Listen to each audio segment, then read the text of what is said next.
Entrepreneur MBA podcast purpose is to help existing business owners grow their companies past the 10 million in revenue per year benchmark. Here is your host, Stephen Halasnik. Welcome, everyone. My name is Stephen Halasnik, and I am the co-founder of Financing Solutions. For those of you who don't know about Financing Solutions, for the last 12 years, we have provided very easy to set up lines of credit for small businesses, and I will be your host for today's Entrepreneur MBA podcast. If you're interested in learning more about a business line of credit, which I would highly recommend, I've always had a business line of credit for my businesses. Please visit us at fscreditline.com. That's FS as in Financing Solutions, creditline.com.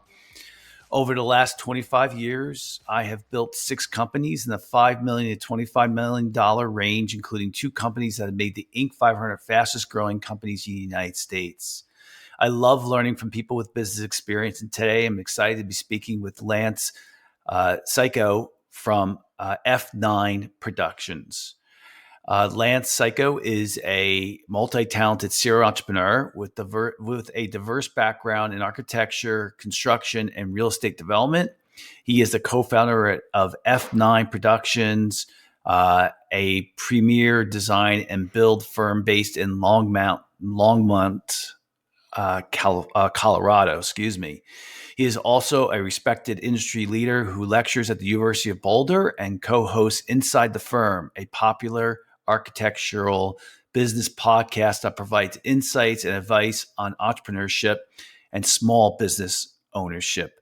Lance, welcome to today's Entrepreneur MBA podcast.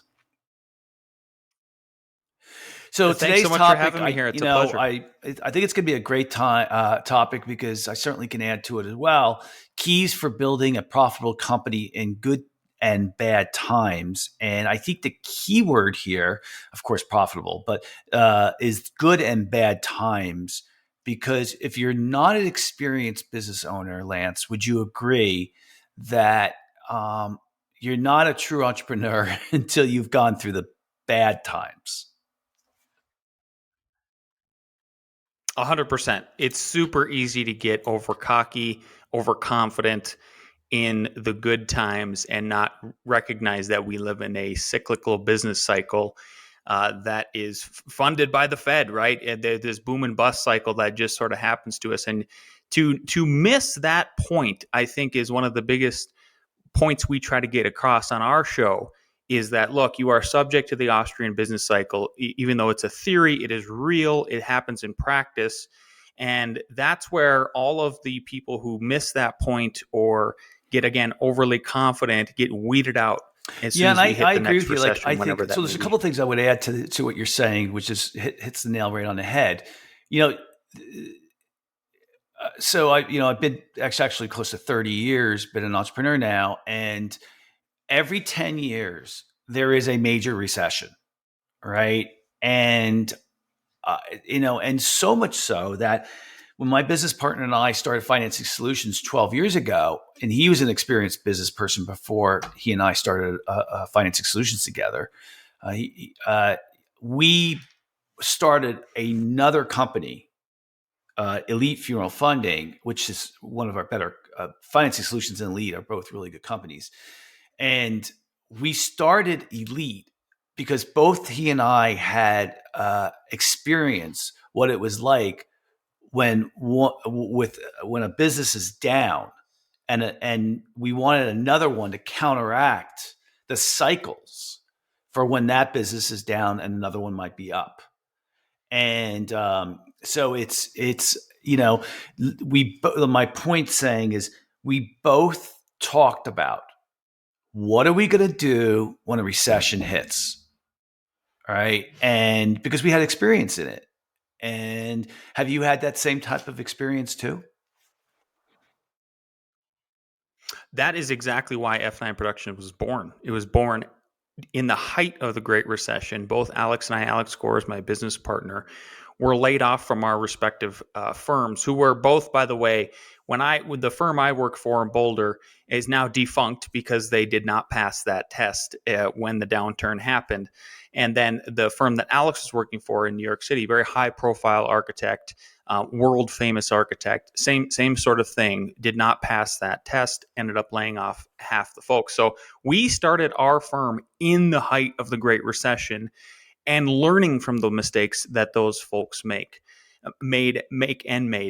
And our biggest, that has always been our driving factor of how we do it is we have been preparing since inception for the next recession. And the biggest lessons we learned is that, for speaking with architects specifically, but maybe this is a broader perspective that can be applied to other entrepreneurs in a broader perspective, is, as you just said, Stephen, every 10 years, I agree with that. I think it's either about every 7 to 10 years you hit these downturns.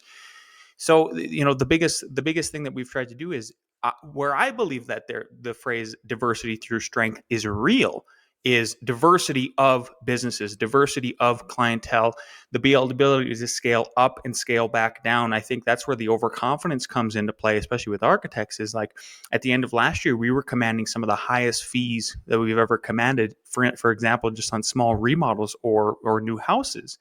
And then all of a sudden, what happens every single year in Colorado is there's a mini cyclical cycle that happens, and that is the holiday season hits, everybody kind of goes to sleep, so to speak. The first of the year comes back around. Maybe they've spent too much on the holidays. Maybe they're looking ahead towards taxes, but in that first quarter, sales are incredibly slow. So all of a sudden, these very high fees that you're commanding in quarter 4 of 2022, where is the pivot and where's that bottom? And the goal is for us, it has always been like, we need to find the bottom really quick. Like, what's the quickest way we can find the bottom so we can establish where the fees have sort of reset for the next year, and then hopefully we accelerate again towards the end of the year. So our goal has always been from the beginning is diversity through strength, with all the kind of architectural services that we employ, the online courses that we've created for other architects, the podcasts, which we have, ad revenue that comes through, and then the multiplication from F9 to F12 and F14. Yeah, I'm going to echo what you're saying. So listen, I had this. So one of the companies I had that made the Inc. 500 fastest growing companies, it was called healthcareseeker.com, right? We placed travel nurses. These are nurses, registered nurses who work throughout the United States at hospitals on long-term temporary assignments. And we went from 1 million to 3 million to 7 million to 11 million, right? And in 4 years. And we were really a good company. I mean, that was my third company, and by that time I knew much better about how to run a business. And I went into that business, and you'll laugh at this, Lance, because I went into business because I think it's recession proof. I'm like, oh, people are always going to need nurses. They're always in shortage, right? Mm-hmm. And for the first time in the history of the nursing shortage, that this is the 2008 recession, and everybody loses their health insurance in the United States, and people stop going to the hospitals. And there's no nursing shortage. Okay. Then the most expensive nurses are these travel nurses. So I said, okay, I'm going to bear down. And I said, all we need to do is survive this, and our competitors will maybe go out of business, and then we'll be able to pick up a bigger part of market share. This is a $13 billion industry, by the way. So, I mean, I'm only 11 million. So at the time. So I from my experience, I was an economics major in college, which doesn't mean much, but typically a recession lasts about 18 months. What I didn't know at the time was that there are worldwide recessions, country recessions, and industry recessions. So my industry and travel nurses didn't come back for 7 years. I only could handle it for about 4.5 mentally. And then I had to pull the plug. But I'm trying to illustrate here is that there are recessions that happen in the United States every 7 and 10 years, but there's also industry recessions that don't happen in corresponding with the And maybe you see that in housing market as well, although housing market often is such a big part of the economy, it affects everything, right? Yeah. Yeah. Well, you're seeing it right now with the tech industry, right? We're having a huge tech recession right now. I mean, every week every day almost, I go to LinkedIn, and on the right hand side of their screen there, they've got the headlines and the LinkedIn editorials about Apple laying people off. Places like Disney, which you could argue Disney has sort of become this hybrid tech company because of all the online streaming and everything like that. And that's the other thing. I'm glad you brought up housing, because I try to focus people who are the ultimate bears about housing. I think, obviously, during this podcast already, within the first 10 minutes, I've already talked about and mentioned the Great Recession, which, if somehow you don't know what it was caused by, it was overlending by the government for underqualified people, and in with these adjustable rate mortgages, which then caused this huge financial issue once all those sort of tanked after the mortgages raised and everything like that. So we're still scarred 100% by that mentally. And I think we just expect, especially during this last sort of weird recession, which we had during COVID, which was induced by the government, which is the idea that, like, then all of a sudden there was a lot more people, the housing prices just went through the roof. And in Colorado specifically, a lot of that was, well, even if places like Idaho or Utah, where you saw a lot of transplants, even in Florida, where they were coming from different states, whether they're moving because of political reasons, or a lot of it was just because then we moved to this much more hybrid or full remote working.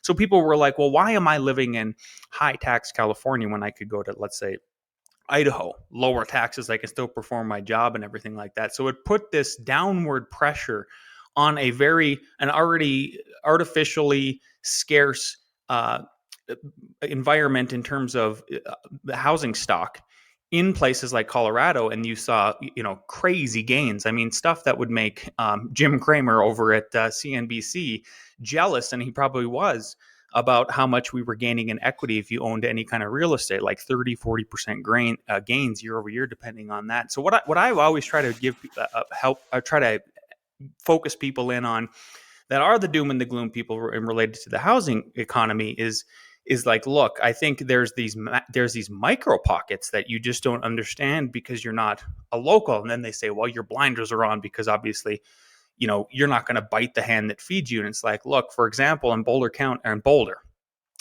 very affluent area in the United States, equivalent to San Francisco in terms of housing prices at this point. And you look back at the 2008, 2009 recession, and you see that the prices only dipped about 1%. Like during that whole downturn, it was like 1% down. That was it. It was mostly just flat. It's still better than keeping your money in the bank in terms of fiat currency and everything. Like, it was still a better investment for you to own property. Well, why is that? Why does a place like Boulder County only get why was it insulated? And it was literally insulated about in the late 1990s. And this is some of the nuances that people don't understand. Stemming from what Portland did, Boulder did something very similar. They basically said, look, here's a blue ring. We're going to call it the water ring. And if you try to build beyond this water ring, we will not give you water.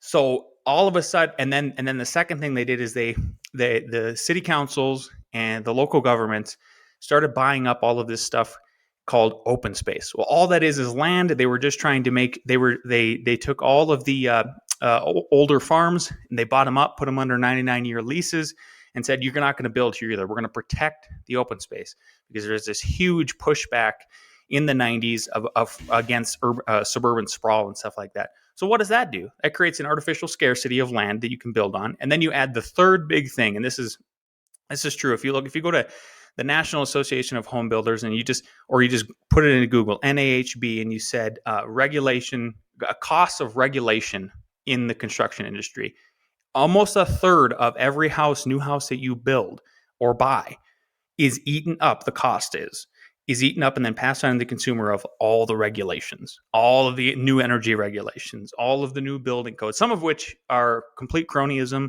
such as the idea that every single family house needs to have a sprinkler system in it now. That was 100% through the lobbyists and those working it in so that they could get it guaranteed that they have work in the end. And then now what that's done is, instead of just it being with Boulder in itself being subject to this. It's now actually grown to Boulder County. So this office I'm sitting in right now that we designed, built, and developed is in Longmont, Colorado. It is in Boulder County. Every single city in Boulder County and the whole county adopted all of those strategies. So now I'm sitting here in an office building where it's the same sort of thing. We are seeing just because interest rates risen, it's pushed down what you can sell a house for or any kind of property because people can only afford so much. But the dip is about the same. It's about the same. So now we have a county-wide issue with this, where it's like, look, this is a micro example of, yes, maybe housing in general in the United States is experiencing a recession. We're seeing last quarter and the quarter before, you saw some of the lowest amount of permits pulled in the industry for single family new single family starts. But at the same time, it's like, well, what does that mean? That means that there's even still less houses to buy, with a crazy amount of demand for people, millennials like my generation, who are between 30 and 40, ready to get into that first starter house. And then they're competing against the boomers, who are all cash flush. So it's this compounding issue of like, yes, it's harder to get money in lending and everything, but at the same time, it's just as hard to get a house. And then there's I guess the fourth factor, and the fourth factor is what happened after the Great Recession in terms of for the construction industry was, you had a lot of people just quit because they said, I am tired of going through this 7 to 10 year cycle.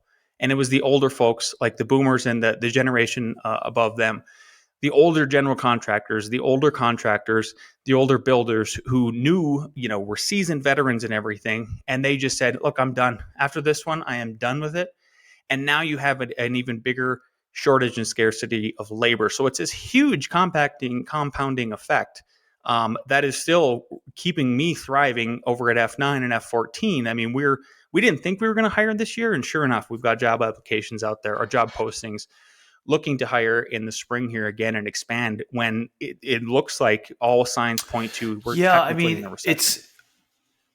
There's always something being thrown at you at your business. It's never, financing solutions has been really good. So for me, for 12 years, but typically you have lots of ups and downs. And Elite's been great too, but for me. But the one thing one of the things I think that's really helped us. And so listen, the second company that I started is called expertseeker.com. It was a great company, very profitable, $6 million in revenue, but the profits were excellent. I saved a lot of that money. I didn't go out and buy expensive cars. I didn't go out and buy an expensive home. We were never that into jewelry or any of those things. Our big vice probably was expensive vacations, but we were making a lot of money, and I used that money too to buy a building, a very big commercial building, which I then rented. And for those of you who don't know this, the number one way that small business owners build wealth is by buying the office buildings that they are going to then rent back to themselves. So it's for a small business, and anything under $20 million is still considered a small business. So this is my point. If I hadn't done well with that second business, if I had not saved money, I would not have been able to weather the storms of recessions, of other issues that go on. And most people think, oh well, you're a business owner, you have a lot of money, right? The problem with what they don't know, someone who doesn't own a business, is that a small business owner's wealth or cash is tied up in receivables. If you're a B2B business, sometimes it's tied up in inventory, right? And so you don't really also want to pay yourself a big salary, because then you got to make payroll taxes. So so my point being is that prepare for a recession. It's going to come, and problems are going to come, and if you have money you'll weather the storm. And, just Lance, just like me, is a serial entrepreneur. I often say if someone had a successful business and then I'm like, okay, yeah, go do it again. Let's go see how good you really are. Because it's, sometimes you get lucky. And so, what would you add to that, Lance? I'm so glad you brought up salary. I was going to ask you what your opinion was on salary. Uh, so I'm really glad that you brought that up. I think that what I would add to it is just a little bit more expansion on that. So one of the fundamental things I think that is fundamental to your success as a business owner, especially if you're just starting out, is once you get enough cash flow going, you need to figure out what is the bare minimum you can give yourself for a salary. Get yourself on a W-2. And the reason why I say do a W-2 is because that's going to force you to, there's two reasons. The first one is it's going to force you to keep decent books. Whether you're keeping them yourselves or you hire a bookkeeper. We didn't even hire a bookkeeper for the first 3 years. Once we went to go buy our first actual residences and homes that we bought in 2013. Then we got a bookkeeper on board because the bank wanted to see checking the boxes. Which is my second point about that is bankers. No offense, but this is just my opinion. Is bankers are not creative people. I don't mean that in disrespect. I mean it in their job is to check boxes. They have to check the boxes. They have to run it by, and they're under an immense amount of regulations from the higher ups in their bank, and then the Fed, and all the way up. Is they want so one of the check boxes they want you to see checked is, are you a W-2? Like, are you showing a consistent amount of income so then you can hopefully qualify for that first house? Or like you said, that's a really good point, for that first office building that you buy and lease back to yourself. Most business, there's a gal I've interviewed a couple times on our show. Her name is Michelle Seiler Tucker. She's the author of Exit Rich, and she's bought and sold more businesses, I think, than anybody in the United States. And when I read her book, I went through her course. We have implemented things in our office to eventually possibly sell the firm, whether it's internal or external. And one of the biggest points she makes is like, especially if you're a service-based business, well, what is the asset they're even buying? Sure, they're sort of buying either like the reputation online. Maybe you have this insane Google business listing with like 1,000 5-star reviews. You have repeat clients. Maybe you have government work and contracts and stuff like that. But one of the biggest ones is inarguably is physical assets. So having office space, having buildings that you can package in with that, a presence on Main Street. Those are sort of the things that you need to tackle. And then the last thing about the salary is, as we've both said on this show multiple times, like the recession's coming. It's going to come again. There's ups and downs. That's just how life is. Are you able to then have you positioned yourself with your salaries so you're not paying yourself maybe 3 times what it takes you to live and cover your living expenses, such that you're already factored in that next recession and you don't have to scale that all back down again. You're just already at that level. A lot of really smart business owners that I know have implemented a practice that we've done is like, technically Alex and I were the lowest paid people for a very, very long time. Sure, you make it up on the back end with K1 distributions and dividends. That's what you get as being the owner and everything. And it's completely legal. I mean, the idea is you are paying yourself a salary again that is reasonable for your living expenses, and it looks all kosher and everything. You'll still make it on the back end and everything, but the idea is like you eat last. You got to feed everybody else first. You talked about those receivables and everything. You're the people that are eating last, and that's a critical fundamental part. I would to add weathering that, next watching your lifestyle, like if your goal is to be your own business owner for the rest of your life, and I really believe the concept of high probability. Okay, you want to put yourself in a constant position where you have the highest probability of achieving what you want. It's not going to be 100%. But one of the ways you do that is really watch your lifestyle and your expenses. Because if you have if you're going to weather a storm And let's face it, when you start getting tons and tons of expenses, it's really hard to cut back on those expenses. It takes you a while before you recognize, oh man, I'm in a little bit of trouble here. I better cut back on my expenses. It's better not to get there in the first place. And, and I would tell you over the 30-year period that I've been doing this, it's been those smart decisions of not overspending at personal life or at work and I'm far from being a miser. I just don't have, it's terrible. I know business owners who are just spending left and right like crazy. And I'm like, wait, let's wait and see what happens. So, let's talk about the other subject. We talked about growing a business in the good times and bad, but we haven't talked about profit, right? We talked a little bit about, paying yourselves, which has to do with profit, but and also, by the way, that to add to that, there's a legal, the IRS does want you to pay yourself a salary that's commensurate with the size of your organization. So you got to be careful with that too, as well. And you also, just got to be careful what you're running through the business too, from a personal standpoint too. Just be careful there. But let's talk about the subject of a profitable business. Okay.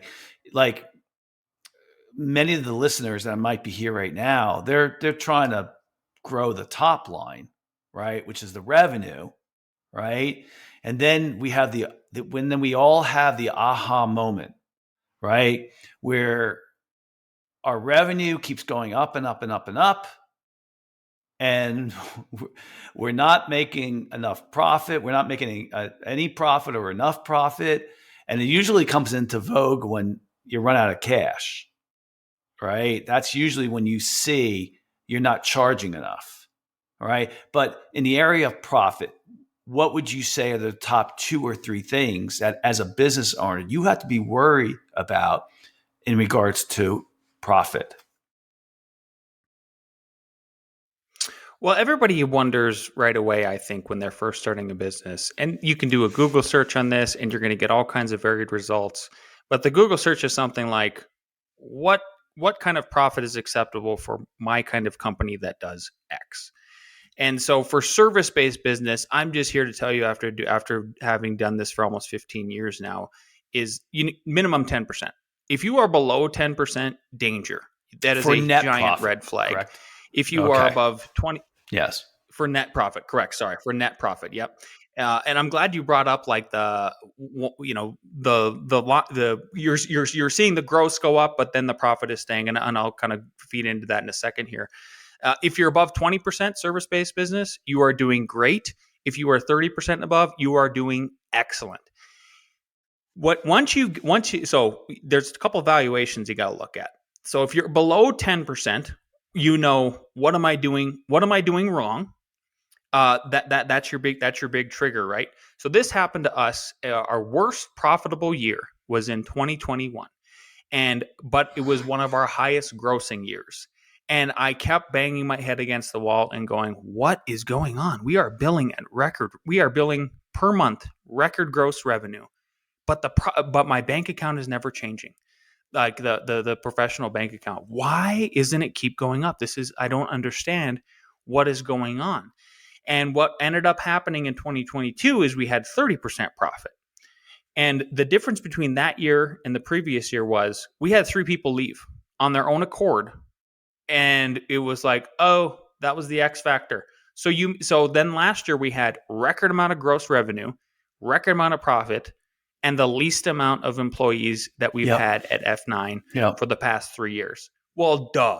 And sort of this is sort of me just having to come to this conclusion in that sort of way. And then the flip side of it is, okay, now we're in this position of, wow, we have a couple different options. We're above 30%.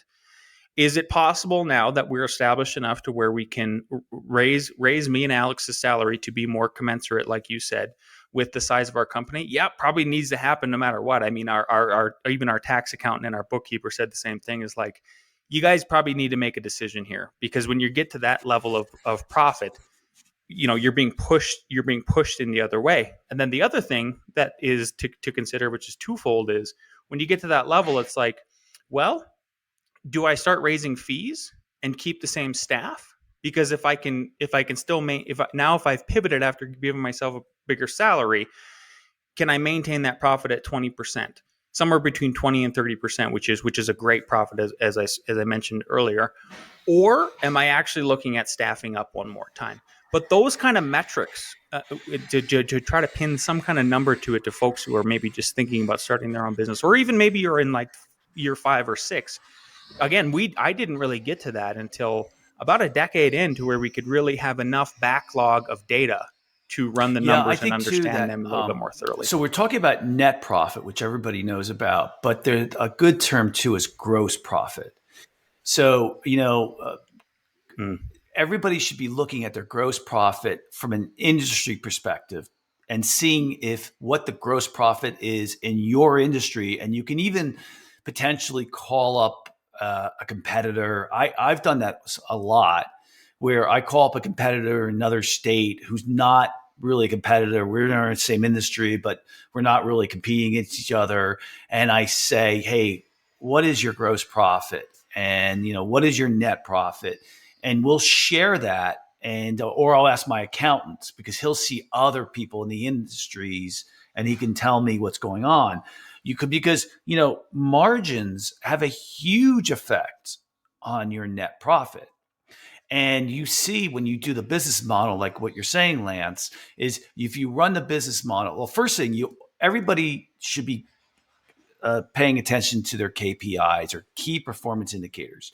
One of the problems that many people have when they first start for a long time is they keep trying to grow revenue, and you don't pay attention to profit, right? And literally what happens is you run out of cash and you're like, well, I don't get it. I did 5 million this year and I'm having problems making payroll. I don't get it. What's happening here? And you realize it's because you focused all your energy into revenue, you dropped your margins, and therefore gross profit, and therefore you have a lot smaller nut at the end.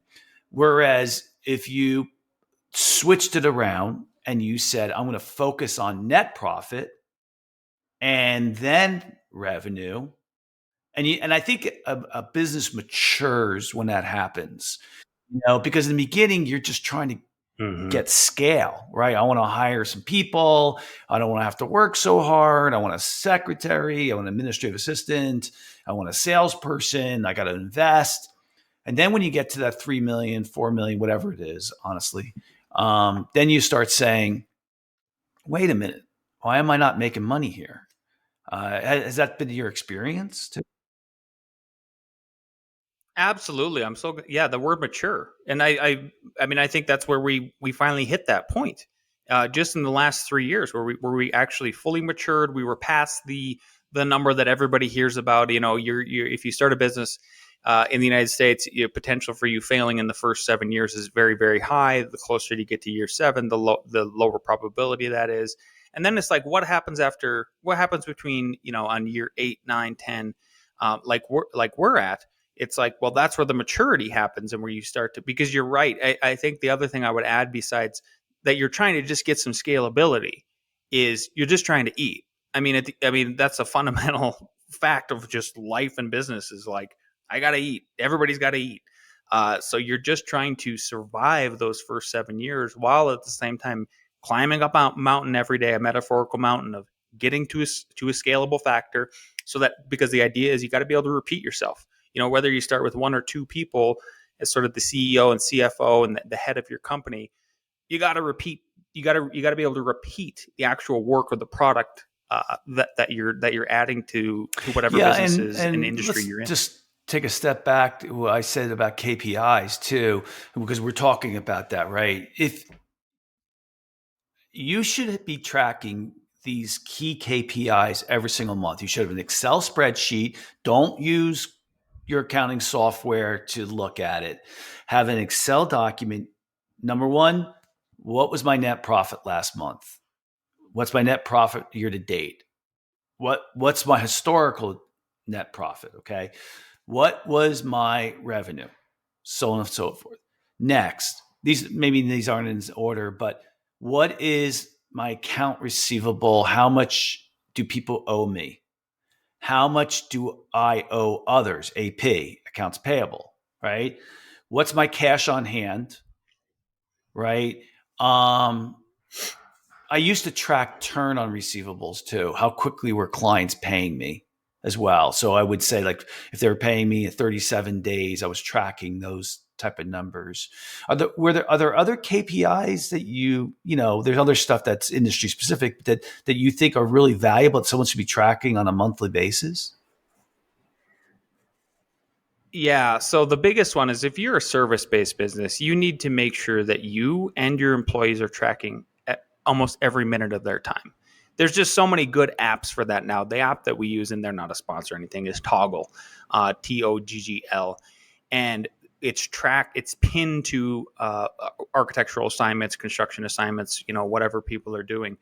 So let's say you're examining the KPI like you're saying, and let's say you're looking at the metric of just month over month profitability, and like we use QuickBooks, and that the business, the QuickBooks Yeah. Online and the business overview is phenomenal. Like I'm every single morning I'm looking at that thing, sometimes at night too, and just looking at like, did we meet the target of where we needed to last month? If you start to see a downtrend, or maybe at the end of the year looking at overall profitability, and you find that like 7%, I'm below 10%. I listened to the show with Stephen and Lance, and I'm now going, what did I do wrong? The metric you want to key in on is, okay, it's time to have some discussions with employees. Take a look at, are they being profitable? Because if you're a service-based business, you're probably billing them out. Let's say you pay them $25 an hour. You're probably billing them out 2 to 4x on top, versus that wage. And that's where your profitability comes in. So are they meeting their metric in terms of, the time allotted for them to perform the work based on that billable rate? If they are, then the last thing you check on is like, maybe this falls back onto me, the business owner. Yeah, I'm not I charging think, enough money. you should be taking a day a month, or at least half a day a month, right? And you running through all these scenarios of what if. So wait, 7%, why, how can I get it up to 10%? Why is it not 10%? I'm not believe it or not, I'm in finance, right? I'm not a great numbers guy. Okay. But, I do love looking at those numbers. I love taking that half day and running through these different scenarios and saying, okay, let me see, what's going on here. You got any business owner that's been experienced at running a business knows their numbers. They know them really well. If you talk to somebody they know their gross profit margin, they know net profit margin, they certainly know their revenue, they know their turn on receivables, they know their industry specific stuff too, but they know them, right? And if you're not there, you got to really, I learned that very, very, very young in my career, that you got to really know your numbers. And I usually I actually separate onto an Excel document. I mean, like Lance, you have a partner. I have a partner too, and so it's interesting when you have a partner. I think those discussions come up much more because you both want to share that information. You want that information, but if you don't have a partner, sometimes you don't hold yourself accountable as much, and I think you need to do that. Agreed? Yeah, that's where I would say I get all these solicitations on LinkedIn like everybody else does. But the ones that make me laugh the most, and I will link in with anybody, but with the ones I accept the LinkedIn connection, and then all of a sudden within 5 seconds it's, hey, I'm a business coach. I want to coach your business. And I say, well, you're in luck because I am the business coach. Here's a link to our podcast. Check it out. But for the people who actually need it, I think it's exactly that. It's the solopreneur. They need some cross check with them, and they need to be held accountable. So like if time was reversed and I didn't meet my best friend in college and I didn't become his business partner and vice versa, I would be looking for an external checkpoint, somebody to check and take a look at what I'm doing, because that is otherwise you don't have a feedback loop. You're just talking to a brick wall and it's not reciprocating to you. Like I feel like I'm spoiled with my business partner because I have that dynamic. And the people I really have a lot of empathy for is the people who are just all by themselves trying to do it all on their own. Yeah, well, I had a that would be business very, coach for very 10 hard. God years. bless you. So before I had my partner, and I think she's the one really who got me involved in the KPIs and the Excel documents. So the one thing I would say nowadays is you got to be super, super careful, because everybody's holding up their shingle saying they're a business coach. And I mean, what would I be looking? And it's hard because when you don't know what you don't know, so you don't know what to look for. But I'm a firm believer is find somebody who has done it before, who's built a company before. Like now, although I would tell you, like when I used a business coach 20 years ago, very unusual to use a business coach. She hadn't done what I had, what I was trying to do. And, and she still was good. The problem too with a business coach is they become your therapist too, right? Because running a business is awfully hard. But I also had a mentor for 25 years 20 years. So, Oh, I like that idea. Yeah, we even had a mentor right away. I think that's maybe the leverage point where if you're skeptical of the business coaches, because you brought up a really good point too about that's one of the things I always ask them is like, well, how many architects have you coached?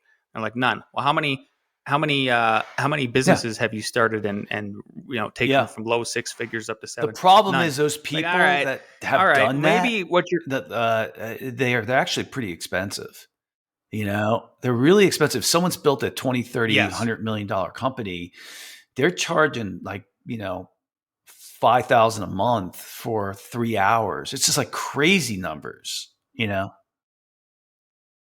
And rightly so. Like those people are clearly success stories. Like if I did that, I would try to command those kind of fees too. So Yeah. the mentorship is maybe a little bit and more in you got to realm be with where you assertive need to about be. finding a good mentor too. I mean, the mistakes I made, I had a great, Yeah. incredible mentor, but the mistakes that you make too is you think that mentor can do everything. So, listen, we covered a lot of good stuff today. We talked about recessions, which is just you guys got to be ready for that. You talk also. We did talk about the opposite of recession when there's great growth in the economy, and that's when you think that you can't do anything wrong. I learned that, and where you're like, oh, I'm really good business. Yeah, that's because the growth, the rising tide floats all boats, right? Type of concept. But we also talked about profits and gross profits and KPIs. So a lot of really good stuff if you just kind of follow through on a lot of those things. So that's all the time we have for today's podcast. I'd like to thank Lance Cayko from F9 Productions. He also has other F production companies for coming on today's podcast. And if you like today's podcast, please feel free to share it with a friend and also subscribe on your favorite podcasting app. This is like our 450th episode, and our guests are excellent. Please also give us a review. And of course, if you're looking for a line of credit for your business, you can call us at 862-207-4118 or visit our website at fscreditline.com. Again, that's FS as in Financing Solutions, creditline.com. Lance, if anyone wants to get in touch with you, how would they go about doing that? A couple different ways. Like I said earlier on the show here, I'm always willing to link in with you, even if you are a spam bot. I just expect spam back. Go to linkedin.com and search at the top of your search bar there, Lance Cayko. That's Lance, last name Cayko, Cayko. If you want to keep up on anything that we're doing in the architecture and building side of things, go to f9productions.com. Sign up for our newsletter. And the last would be if you want to hear my voice and Alex's voice and all the wonderful guests we have on our show as well, go to insidethefirmpodcast.com. Sign up there. We're on all terrestrial listening Thanks for coming on applications today. and YouTube. So, I already did a Thanks for wrap having up me. of a summary of like what you kind of got to get out today. But I think the key thing too is the term autodidactic. I've mentioned that before. Entrepreneurs are self-taught and they are power learners. And I mean, because it really makes a big difference. You are, what you learn, and it's going to make a direct impact on how much you make. Now, you shouldn't do it at all costs, but I think continuously learning is so important. So just remember, keep doing continuous learning. Hopefully, we helped you with that today. Thanks, everybody. Have a great day.